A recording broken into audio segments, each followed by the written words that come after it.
갑자기 에르미야서는 유다 말기, 유다가 바벨론에서 망하던 그 말기에 하나님의 말씀을 자세하게 전하고 있었는데, 그건 갑자기 난데없이 이방 나라에 대한 선지자의 말씀이라, 이게 원어로 보면요, 제가 막 이야기하는 하고임인데,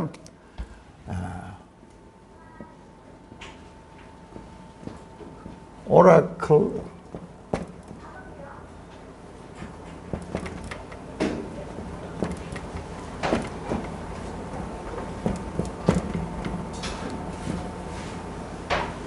이 오라클 하는 게 이게 말씀, 어디에 네이션, 나라들에 대한, 세상의 여러 나라들에 대한 하나님의 말씀, 이걸 줄여가지고 성경 신학자들은 이런 게 성경에 여러 군데 나오기 때문에 이 부분 나오면 OAN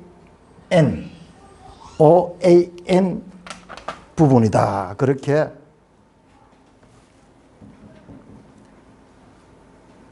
분류를 합니다. 46장 2절부터 애굽이 나왔고, 그 다음에 47장에서는 블레셋, 48장은 모압, 49장은 암몬, 에돔, 다메섹, 그 다음에 게달과 하솔, 그 다음에 49장에는 또 엘람이 나오고, 마지막 부분에 10개 나라들이 나오는데 마지막 부분에는 바벨론에 관한 내용이 가장 길게 나옵니다. 가장 길게 나옵니다. 오늘 우리가 다음 주간에 읽을 부분이고요.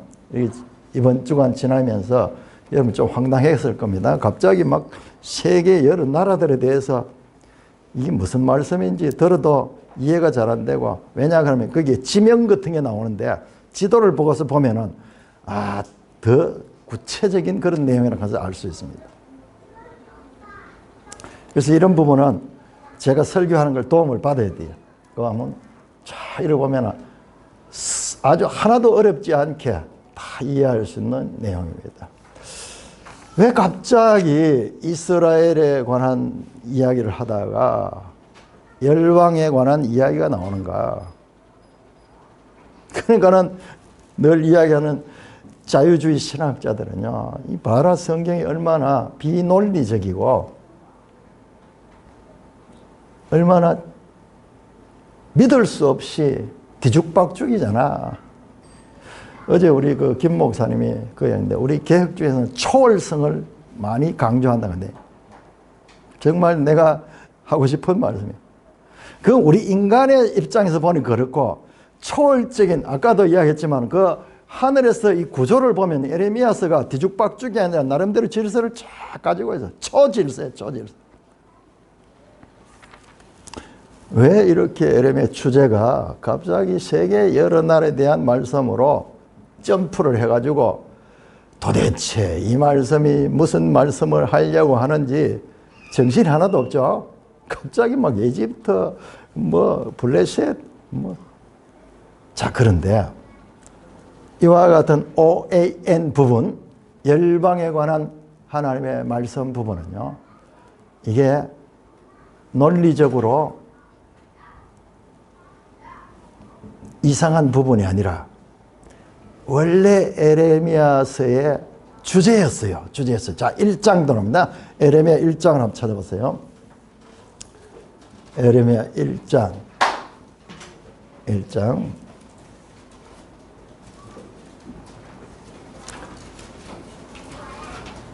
오늘 조금 이따 지도도 좀 찾을 테니까는요, 지도도 준비했어요. 1장 5절 우리 같이 읽습니다. 시작. 내가 너를 모태에 짓기 전에 너를 알았고, 네가 배에서 나오기 전에 너를 성별하였고, 너를 여러 나라의 선지자로 세웠느냐. 여러분, 에레미야 태어나기 전에 하나님은 이 에레미야를 선지자로 사용할 걸 도대체 우리가 알 수 없죠. 그러니까 이건 하나님의 선택이에요. 하나님의 선택. 에레미야의 의지와 관계없는 하나님의 절대 주권적 선택인데, 에레미야를 이스라엘의 선지자로 세운 것이 아니라 여러 나라의 선지자로 세웠다고 분명히 하나님 말씀하고 있었잖아요. 그런데 오히려 이스라엘에 대한 예언만 하고 있으니까 오히려 그게 이상했지, 실제로는 하나님은 에레미야를 여러 나라의 선지자 10절도 가시겠습니다. 10절 시작. 보라 내가 오늘 너를 여러 나라와 여러 왕국 위에 세워 내가 그것들을 뽑고 파괴하며 파멸하고 넘어뜨리며 건설하고 심게 하였는가. 이스라엘만이 아니에요. 우리가 에레미야서를 계속 이스라엘에 대한 이야기로만 읽다 보니까는 우리도 이 성경이 처음에 말했던 이 대전제를 잃어버리니 길을 잃어버리고 갑자기 열방에 대한 이야기 나오니까는 성경이 잘못됐다고 하는 거야. 우리 앞에서 봤죠? 요한이 자기가 싫어하는 예언을 하나님께서 에레미야를 통해서 정했어요. 애굽으로 가지 마라 그러니까는 나중에 요한이 어떻게 합니까? 하나님이 그런 말을 할 리 없다 그러면서 에레미야 네가 거짓 선지자 하면서 그 메시지 자체를 무시해버리고 자기 생각으로 그 하나님의 말씀을 무시해버리던 그 죄성처럼 여러 나라와 여러 왕국 위에 세워서 이스라엘의 파괴와 회복뿐만 아니라 여러 나라에 대한 말씀도 말씀하신다고 하고 있는 것입니다. 우리가 성경을 미시적으로 이렇게 보면요, 구약 성경은 이스라엘 이야기가 맞아요. 이스라엘 역사 어떻게 시작이 되며 어떻게 전개되며 그 나라가 어떻게 망했냐 그런 내용이지만요. 거시적으로 보면요, 거시적으로 보면은 구약 성경도 이스라엘뿐만 아니라 하나님께서 세계 모든 나라에 대한 하나님의 세계 경영을 담고 있습니다. 이걸 놓치지 말아야 돼요. 그 성경을 전체적으로 알게 되면 이게 보이는데 부분적으로 알면 이게 잘 보이지 않아요. 이게 잘 보이지 않습니다. 그래서 항상 성경을 전체적으로 알아야 된다. 많은 사람들이 구약 성경 읽다가 이스라엘 역사를 우리가 왜 알아야 되냐, 우리 역사도 잘 모르는데 이런 이야기를 하는데 그것은 성경을 잘 알지 못하기 때문에 그렇습니다. 여러분 창세기 10장 영상 한번 중대해 주시기 바랍니다. 창세기 10장 한번 찾아보세요. 창세기 10장은 여러분 창세기 10장은 9장에 노아 홍수가 있죠. 노아 홍수 후에 노아의 세 아들 셈과 함과 야벳에 의해서 온 세상이 어떻게 이렇게 온 세상에 나라들이 생겨났는가, 민족들이 어떻게 생겨났는가를 다루고 있는 부분이에요. 이런 내용이 우리가 읽으면 이게 무슨 말인지 도무지 알 수 없고 그런 것 같지만 조금 연구를 하고 역사를 알고 보면요, 이보다 더 흥미진진한 부분이 없어요. 그런데 이게 맞아요. 이게 세계 역사하고 다 일치가 돼요. 먼저 야벳 족속의 족보를 쭉 이야기하고 그 다음에 함의 족보를 쭉 이야기하고 난 다음에 제일 마지막에 셈의 족보를 이야기합니다. 셈의 족보. 창세기 10장 21, 30 셈족 쫙 나옵니다. 그래서 성경의 역사의 출발이요, 세계 모든 나라의 출발이에요. 이게 등장하는 나라가 70나라의 출발이 어떻게 된가를 쭉 설명하는 거예요. 그 가운데서 11장에 가면요, 11장에 바벨탑 사건 나오죠. 바벨탑 사건 나오면 온 인류가 흩어지게 되는데 그 바벨탑 사건 다음에 하나님께서 또다시 셈의 족보를 이야기하는 것이 11장 10절에서 26절이에요. 그래서 셈의 족보는 이러하니라. 10장에는 함과 야벳과 함과 셈, 그 노아의 세 아들의 족보가 쫙 나오고 11장에 와서는 그 중에서 셈의 족보만 다시 뽑아냅니다.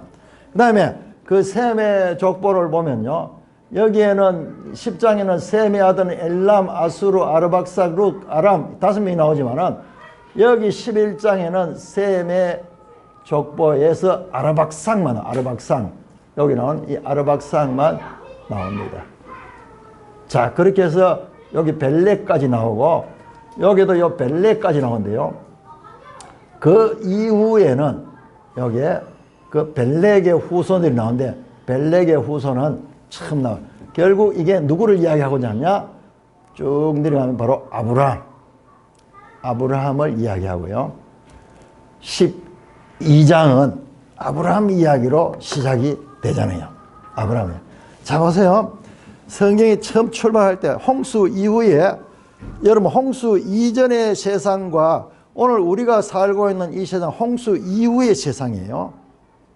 홍수 이전에 모든 인물, 사람들은 다 멸절됐습니다. 단지 노아의 세 아들과 그 며느리,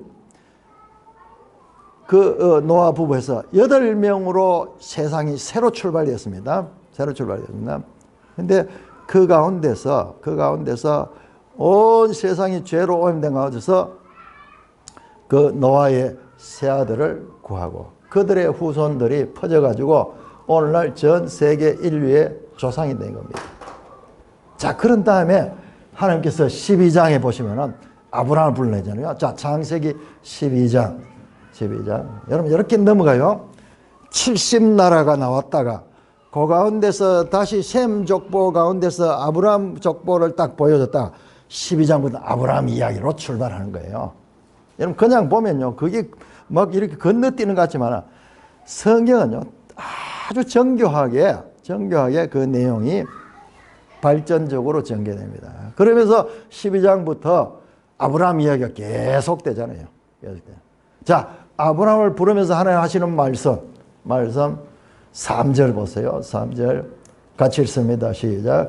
너를 축복하는 자에게는 내가 복을 내리고 너를 저주하는 자에게는 내가 저주하니 땅의 모든 족속이 너로 말미암아 복을 얻을 것이다. 여러분, 땅의 모든 족속이 누구예요?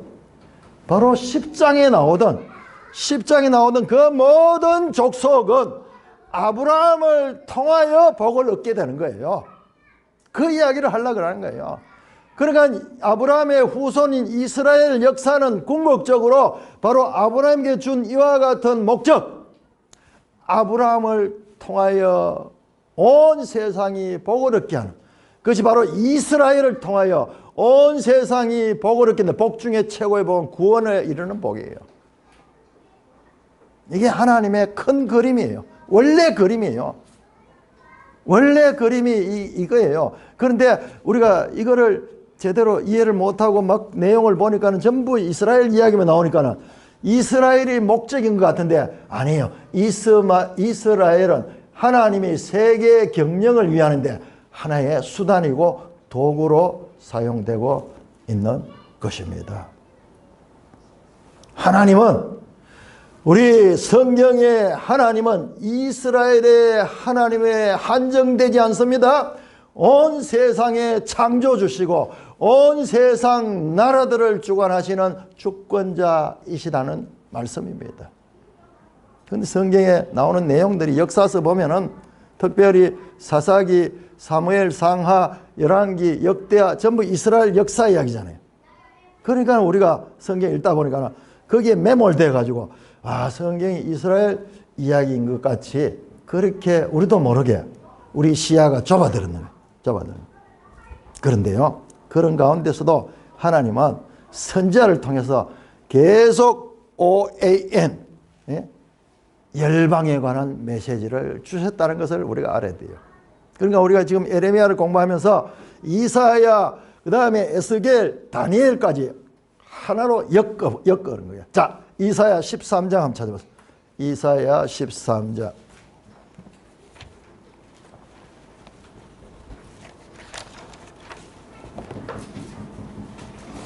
자, 대선지서라 그러죠. 이사야 13장 보세요. 13장.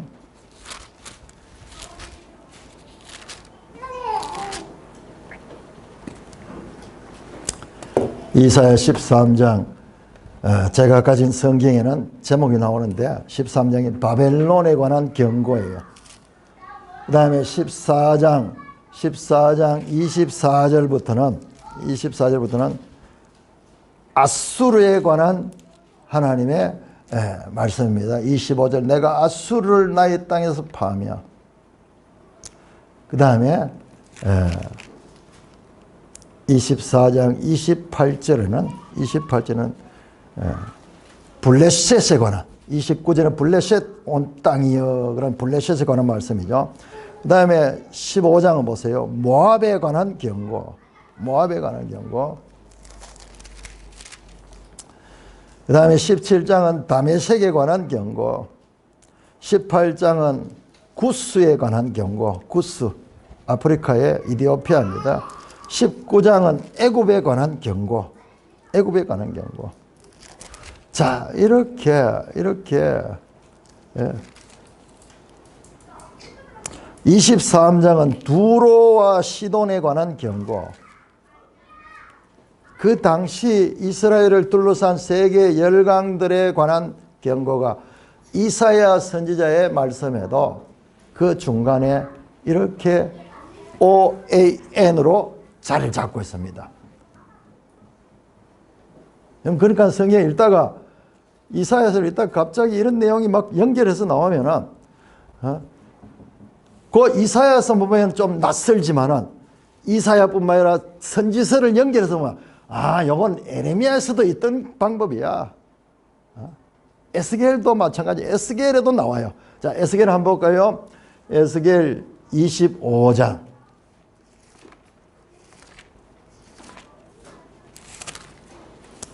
에스겔 25장. 암몬에 관한, 암몬이 받을 심판. 26장.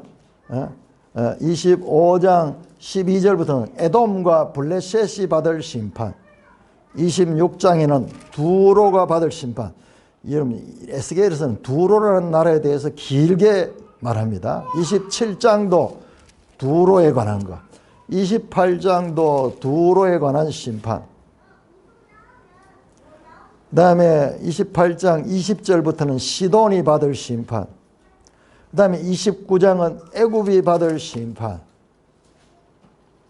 30장도 애굽이 받을 심판. 이렇게 에레미야뿐만 아니라 이사야도 그렇고 이 에레미야와 동시대 선지자인 에스겔에서도 동일하게 OAN, 이방 나라들에 대한 하나님의 말씀이 주어지고 있습니다. 여러분, 다니엘서는 한번 생각해 보세요. 다니엘서도 이스라엘이 망하던 그때의 선지서거든요. 다니엘서는 한번 보세요. 다니엘서에는 이것과는 또 더 다른 차원에서 그 느부갓네살의 꿈을 통하여서 세계 역사가 앞으로 어떻게 전개될 것인가. 저 신상이 보이는데 머리는 금, 그 다음에 가슴은 은, 허리는 동, 그리고 두 다리는 철, 그 다음에 발목과 발은 철과 진흙으로 섞여 있는 그런 신상이야. 그래서 느부갓네살 왕이 꿈을 꾸고 이게 도대체 무슨 뜻인가 몰라서 그렇게 이 꿈을 구하니까 다니엘이 그 꿈을 해서냐. 왕이여, 그 금머리는 왕이 다스리는 나라 바벨론이고요. 이제 시간이 지나면 왕보다 좀 못한 나라가 나오는데 그 나라가 세계를 지배할 겁니다. 그것이 바로 가슴 은에 대한 메데 페르시아. 그 다음에 그 메데 페르시아도 그리스에서 망하게 되고 그리스는 로마에서 망하게 되고 그 장차 일어날 세계 역사에 대한 예언이, 아니 이스라엘의 역사에 관한 책인 줄 아는데 세계 역사 전체가 다니엘서는 반복해서 나옵니다. 7장도 봐. 7장에는 다니엘이 꿈을 꿨는데 다니엘이 이 환상 가운데서 하나님께서 첫째 짐승은 사자 같은데 그렇게 이 독수리 같은 그런 짐승, 그 다음에 둘째 짐승은 곰 같은 짐승, 셋째 짐승은 표범 같은 짐승, 넷째 짐승은 표현할 수 없이 무시무시한 짐승. 이거 다 해석하잖아요. 8절에 가면 첫째 짐승은 바벨론을 가리키고, 둘째 짐승은 메데 페르시아를 가리키고, 셋째 짐승은 그리스 알렉산더 대왕을 가리키고, 넷째 짐승은 로마를 가리키는. 앞으로 전개될 세계 역사를 성경은 다루고 있는, 이게 선지서예요. 여러분, 이게 성경이에요. 그러니까 구약 성경을 이스라엘 역사만을 다루는 이스라엘의 하나님으로 본다는 것은 너무나 부족한 해석이에요. 성경 읽다 보면은 그렇게 빠질 수 있어. 전체를 보면은 한 번도 하나님은 이스라엘의 수호신으로서의 하나님이 아니에요. 단지 이스라엘을 통하여 세계 역사를 경영하는데 아주 중요한 이스라엘을 하나의 도구로 사용했다는 것을 알 수가 있습니다. 그러니까는 이 선지서를 보니까는요, 에레미야에 나오는 열방에 관한 예언도 결코 생뚱맞은 게 아니죠. 선지서들 가운데는 일관된 거. 그러니까 우리 생각을 가지고 좁은 소견을 가지고 성경을 함부로 판단하면 안 돼요. 우리가 상상할 수 없는 초월적인 하나님의 관점이 성경 속에는 그대로 일관되게 유지되고 있다는 것입니다. 영상을 한번 띄워주시기 바랍니다. 첫 번째요. 자, 여기에 우리 집에 가면은 있는 역사책이요. 우리 애들은 이거 전부 만화로 이렇게 되어 있어가지고 이거를 볼 수 있도록 했는데, 다음 보세요. 자, 좀 그 부분을 확대를 해가지고, 자, 여기 한번 볼까요? 여러분, 이게 1, 2, 3, 4 순서대로 했습니다. 근데 성경을 알고 어느 날 제가 이 책꽂이에 꼽힌 세계사 책을 딱 보니까 성경 이야기야. 여러분, 우리는 성경은 성경이고 역사는 역사고 역사하고 성경은 전혀 다른 내용인 줄 알고 있는데 그렇지 않아요. 우리 오늘 성경에 나오잖아요. 뭐 바벨론도 나오고 아수르도 나오고 그다음에 뭐 이집트도 나오고 이렇잖아요. 이 나라들의 이야기가 여러분, 우리가 인류 역사를 이야기할 때 제일 먼저가 인류의 태동 이야기를 하면서 이제 나오는데, 요거는요 성경하고 전혀 다릅니다. 인류가 원신으로 나와가지고 막 진화했다는데 이거는 전부 가설이에요. 가설. 실제 역사적으로 나오는 것은요 어디냐, 고대 이집트부터 나오잖아요. 그 다음에 슈메르 문명, 요게 뭐냐, 메소포타미아예요. 메소포타미아 문명. 우리 성경하고 똑같아요. 우리 성경에 처음에 아브라함이 갈대아 우르로 가게 되는데 그 아브라함이 출발했던 곳이 갈대아가 바로 바벨론, 이 슈메르 문명이에요. 슈메르 문명. 그 다음에 그가 기근을 만다가 어디로 갑니까? 애굽으로 가잖아요. 애굽으로. 바로 애굽 문명. 이 두 문명, 메소포타미아 문명과 이집트 문명은 세계 역사의 출발지. 성경에는 그냥 아무 설명 없이 그냥 그대로 나열해놨는 거고, 역사가들은 연구해가지고 그렇게 연구해서 세계 역사를 정리해 보니까는 자기들은 모르고 했는데 성경하고 딱 일치되는 거예요. 고대 이집트, 슈메르, 여기 보세요. 바벨로니아 하는 요게 뭐냐 그러면 이거는 시간이 많이 지나가지고 우리 지금 성경에 나오는 바벨론. 이걸 갖다 신바벨론에 간다. 신바벨론. 그 다음에 보세요. 다니엘서에 의하면은 다니엘이 어떻게 이 예언을 합니까? 처음에는 금머리, 그 다음에 둘째는 가슴에 은인데 이건 메데 페르시아. 여기 보세요. 페르시아 문명, 지중해 연안과 페르시아 문명. 이 페르시아가 지중해 연안까지 다 공격해가지고 지배를 하잖아요. 성경이 똑같아요. 성경에 바로 이 고레스 왕이 바로 이 페르시아의 왕이었고, 바벨론 포로로 되어 있던 이스라엘을 해방시켜준 그 왕이 페르시아의 고레스 왕이에요. 고레스 왕. 이사야 44장 45장에 고레스가 나옵니다. 내 종 고레스. 우리 한번 찾아볼까요? 자, 이사야 44장.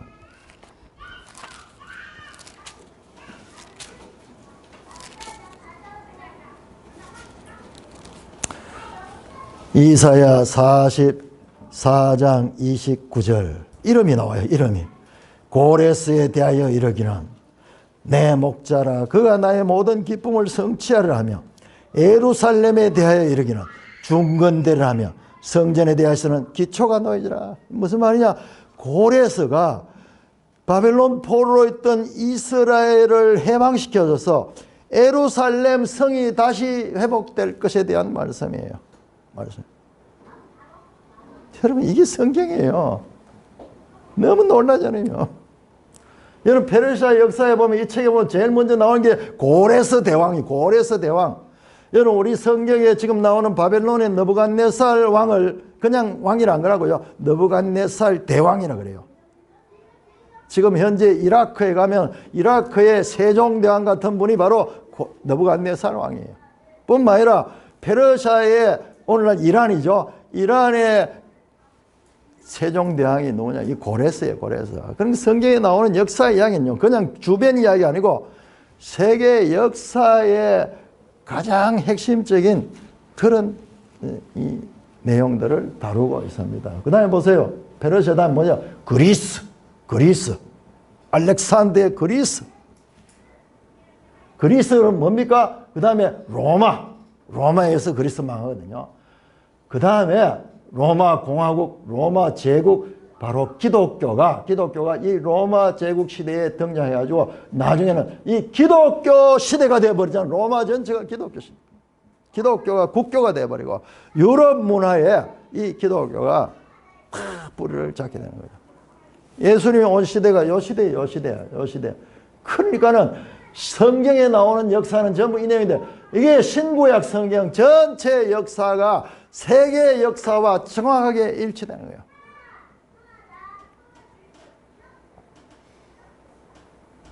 여러분, 우리 성경이 이런 책이라는 것을 알아야 돼요. 이런 책. 자, 그러면 우리 지도 한번 볼까요? 지도 196쪽입니다. 지도 196쪽.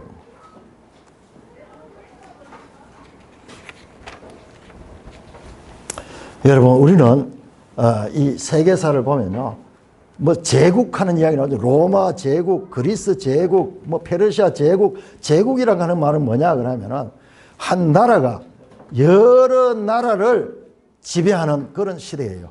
그런데 이 제국 시대가 시작된 것은요, 역사 가운데서 언제부터냐?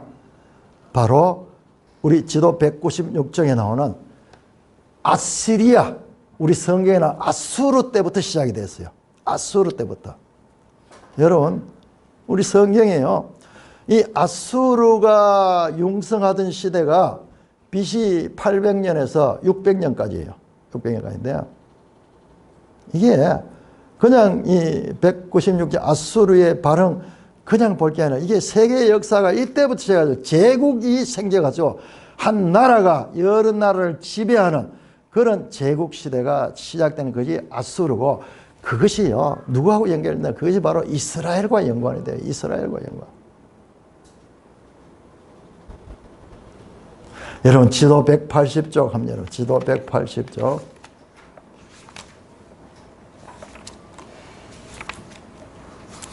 이거를 해석을 해낼 수 있어요. 그냥 쭉 나오잖아요. 쭉 나오는데 지도 180쪽을 보시면은, 자, 아수르가 세계 제국의 출발입니다. 출발인데 언제 나타난 거 보세요. 180쪽. 분열 왕조 시대. 이게 뭐냐? 이스라엘이 북이스라엘과 남유다로 갈라진 시대. 솔로몬 아들 때부터 솔로몬이 죽고 나라가 북쪽과 남쪽으로 갈라지거든요. 우리하고 똑같이 갈라지죠. 여러분 그때 한번 보세요. 그때 세계를 보시면은 조금 제일 끝에 아수르가 나오죠. 아수르. 자, 그 전까지, 그 전에는 아수르가 없잖아요. 없는데 언제부터 세계적으로 등장하냐 그러면은 바로 두 번째 칸에 아슈르나시르팔 2세가 BC 883년에서 850년 이때부터 제국이 처음 등장하는 거예요. 그래서 북이스라엘이 아수르에서 망합니다. 아수르에서 망합니다. 그래서 쭉 내려오면은 제일 끝에 보시면은 BC 722년 사르곤 2세, 이게 아수르 왕입니다.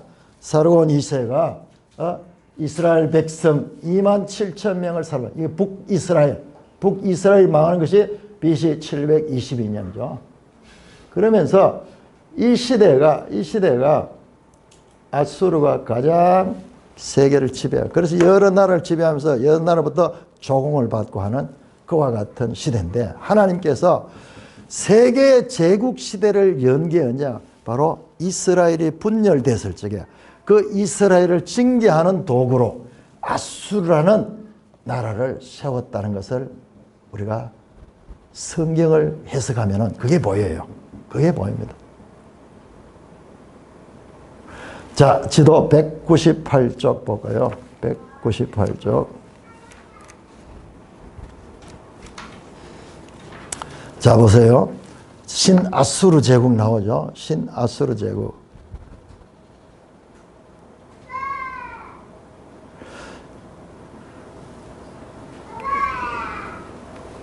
신아수르 제국이 등장해가지고 보세요. BC 883년에서 언제까지?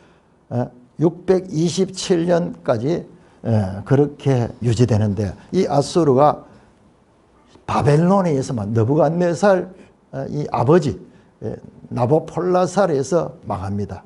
역사가 한 200~300년 동안 세계 제국의 힘을 가지고 있던 그가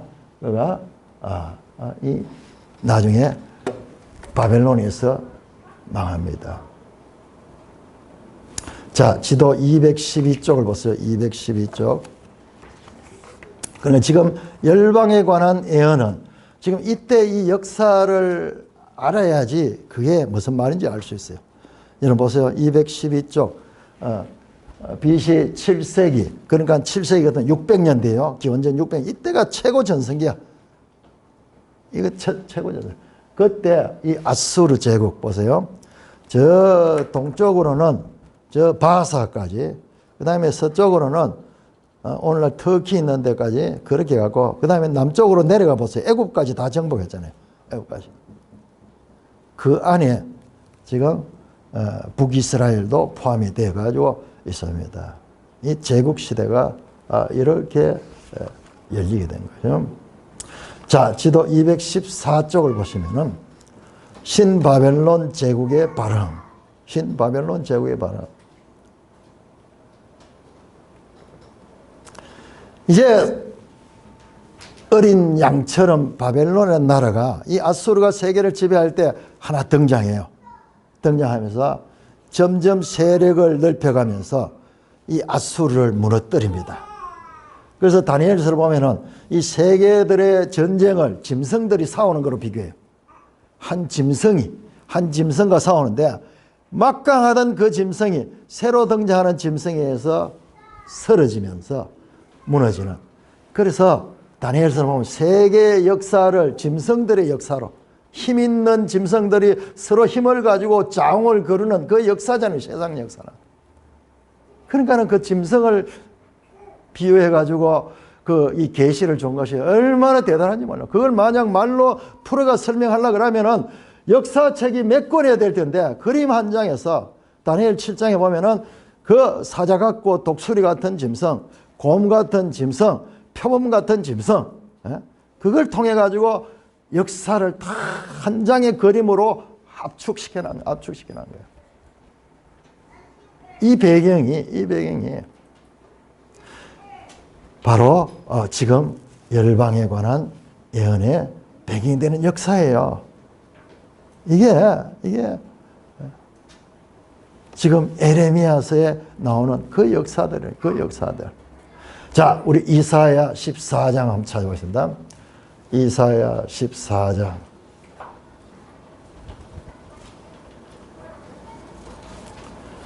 (14장) 26절 27절. 26절 27절. 여러분 성경을 제대로 알고요, 우리가 믿는 신앙이 어떤 걸 제대로 알면은요, 우리의 자부심은 말할 수 없어요. 왜냐 그러면은 이 성경을 통해서 세계를 경영하시는 하나님을 알게 되니까요. 자, 이사야 14장 26절 27절 한 소리로 같이 읽어서 시작. 이것이 온 세계를 향하여 정한 경영이며 이것이 열방을 향하여 편 손이라 하셨나니 만군의 여호와께서 경영하셨은즉 누가 능히 그것을 펴하며 그의 손을 폈은즉 누가 능히 그것을 돌이키라. 아무도 이 주권자의 경영의 뜻을 거스를 수 없다는 말씀이에요. 이사야 10장 5절에 이렇게 나옵니다. 아수르는 하나님의 진노의 막대기다. 하나님이 사용하는 막대기, 세계를 다스려가는 막대기로 사용하는 거예요. 여러분, 에레미야 50장, 우리 다음 주에 읽을 내용 한번 볼까요? 에레미야 50장 23절. 50장 23절입니다.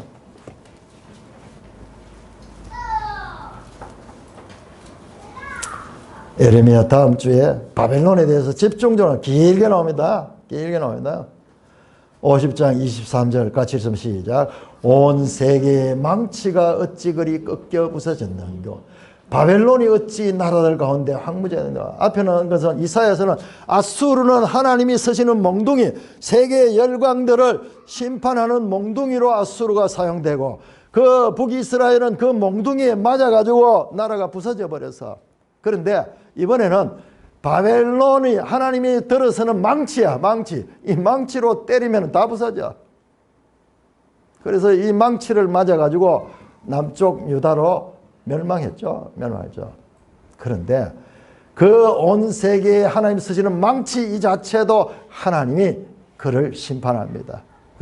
그러니까 하나님이 세계사에 모든 것을 주관하시고 때를 따라 한 인물을 세워가지고 큰 제국을 만들게도 하시고 그 제국을 망하게도 하시고 역사를 흥하게도 하시고 망하기도 하시며 역사를 주관하게 하시는 그 하나님이 지금 역사도 주관하시는 같은 하나님이십니다. 46장에서 51장에 나오는 이 10개의 열방들에 관한 하나님의 메시지의 핵심 주제는 하나님의 절대 주권, 하나님이 온 세상을 주권적으로 통치한다는 말씀입니다. 이게 어제 우리 김 목사님 이야기하는 거 똑같지 않습니까? 똑같지 않습니까? 자, 영상을 한번 다음 영상 한번 띄워주시면, 어제 그 내용 가운데서 저도 아주 신선하게 들은 부분이 나오는데 나오는 내용인데 여기만 좀 한번 확대를 한번 볼까요? 몇은 좀 짜리. 자, 저쪽에서부터 한번 볼까요? 자, 이 교파들이 많잖아요. 교파들이 감리교, 침례교, 루터교, 가톨릭교, 장로교 이래 있는데요. 야, 이분이 조엘 비키라는 개혁주의 신학자인데요. 신학자들은 복잡한 문제를 딱 일목요연하게 정리해놓은 그런 것들을 잘한 것이 조직 신학자들이에요. 늘 느끼고 있던 부분인데 보세요. 감리교는 죄인의 구원 사상, 침례교는 거듭남의 신비, 루터교는 믿음으로 말미암아 구원하는 이신칭의의 교리, 로마 가톨릭 교회는 교회의 보편성, 이건 로마 가톨릭 교회는 할 것도 말할 것도 없고 전 세계 교회가 내 교회라고 하는 건데 전부 가톨릭이라는 말 자체가 보편적인데 자기들이 온 세계 교회를 다 하나로 묶어내는 그런 기관이라는 거예요. 진리 문제가 아니고 자기들이 세력을 가지고 하는 주장. 이거는 수에 칠 가치도 없고요. 같은 우리 개신교회라고 하는 감리교, 침례교, 루터교 그들의 핵심 사상이 뭐냐면요. 감리교는 죄인의 구원 사상입니다. 침례교는 우리가 어떻게 거듭나는가, 거듭남에 관해서 아주 예리하게 귀한 말씀들을 많이 해요. 루터교는 이신칭의, 종교개혁이 저와 같은 주제로 시작이 됐죠. 이신칭이 나왔는데 지금도 아직 그걸 붙들고 있어. 그런데 이거 루터교는 보면요. 지금 가톨릭과 연합이 돼가지고 개신교회로서의 정체성을 다 잃고 있어요. 다 잃고 있어요. 루터교는. 자, 그런데 여러분 공통점을 한번 생각해 보세요. 이 감리교나 침례교, 이 루터교의 그들이 성경을 해석하는데 가장 중요하게 보는 사상의 공통점이 있어요. 공통점. 그걸 반해야 돼요. 그걸 반해야 돼요. 공통점이 있어요.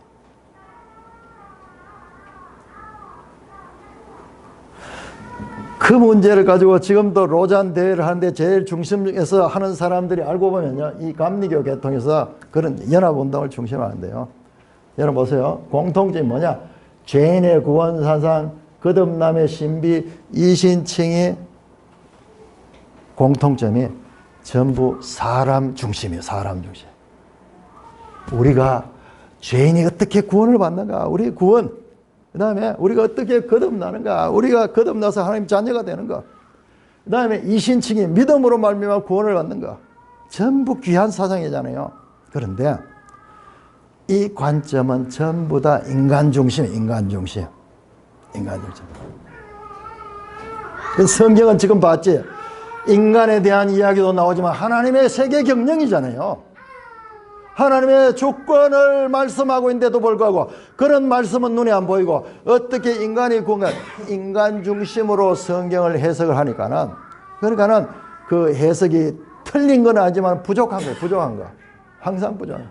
개혁주의는요, 항상 이 성경 전체적 관점에서, 하나님의 관점에서 성경을 해석하는 하나님 중심주의. 그러니까 성경에 보이는 것이 하나님의 주권이다. 모든 것은 하나님 주권을 보이는 거예요. 주권. 사랑하는 형제 자매 여러분, 에레미야서의 주제는 유다의 멸망과 회복에 관한 말씀이면서 동시에 세상 열방의 심판과 회복에 대한 말씀이 나옵니다. 여러분 한번 찾아볼까요? 자, 에레미야 46장 26절. 자, 애굽의 심판에 대해서 말하면서 에레미야 46장 26절 마지막에 이렇게 나옵니다. 그럴지라도 그 후에 그 땅이 이전같이 사람 살 곳이 되리라. 애굽의 회복에 대한 허미한 그런 말씀이 나옵니다. 자, 48장 47절 보시면 48장 47절 모압에 대해서 길게 심판을 이야기하고, 그러나 내가 마지막 날에 모압의 포로를 돌려보내리라. 포로에서 돌아온다는 회복의 메시지가 나옵니다. 49장 6절도 암몬에 대한 심판을 선언한 다음에 그러나 그 후에 내가 암몬 자손의 포로를 돌아가게 하리라.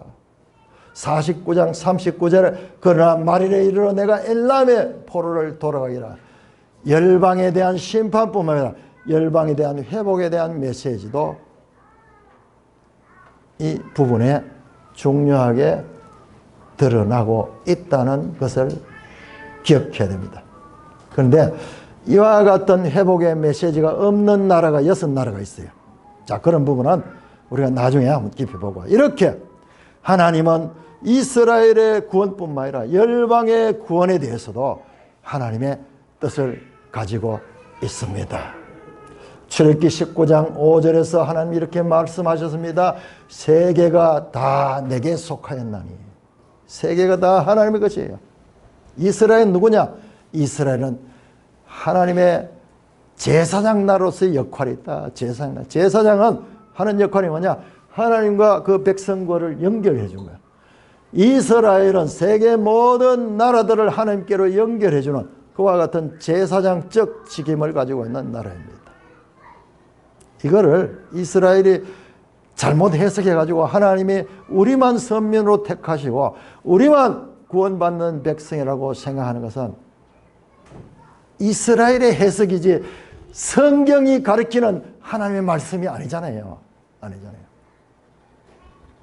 우리가 추구하고자 하는 이 개혁주의 신학 사상은 여러 개 가운데 한 가지 있는 어떤 분파의 이야기가 아니라 성경이 가르치는 가르침과 가장 일치하는 성경 중심주의 사상입니다. 칼빈주의니 개혁주의니 뭐 이런 이야기는요 다 이 상대적인 이름이고 실제로는요 바로 성경 중심주의입니다. 이러한 신앙으로 개혁된 교회를 이루는 일에 개혁된 교회는 계속 개혁돼야 돼요. 계속 개혁됩니다. 삶의 우선순위를 두는 산돌교회 되시기를 주님의 이름으로 축원합니다. 하나님 아버지 은혜를 감사합니다. 세계가 다 내게 속하였나니 세계 열방을 세우시기도 하시고 쇠하게 하시며 역사를 주관하시는 하나님이 우리의 하나님인 것을 새롭게 깨우쳐 주시니 감사를 드립니다. 하나님을 우리의 생각에, 우리의 무지한 이해력에 제한하지 않게 하시고 우리의 이해력을 하나님의 스케일 안에